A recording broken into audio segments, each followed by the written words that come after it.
In this video, I'll show you how quick and easy it is to remove objects from images in BONI. I'm starting with a previously generated image. You could also use this to edit a reference image or a photo of the client's home. Select the photo, then go to Edit Image.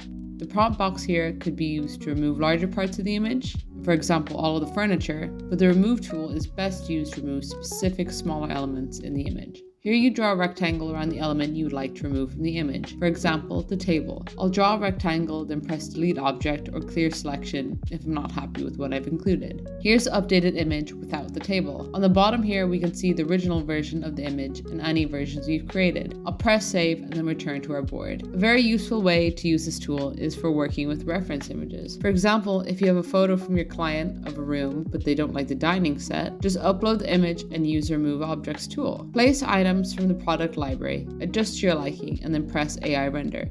This will create a photorealistic image of the room, now including the new furniture. Here's a quick before and after. On the right hand side, you will see the new furniture now appearing in the product list with the label that's part of an AI generated image. If you'd like to make further changes to an image, use the General tools under Edit Image. This can be used to change things like the lighting in a room, enhancing colors in the image, or changing the color of objects. And that's the basics of getting started with the Remove Objects tool.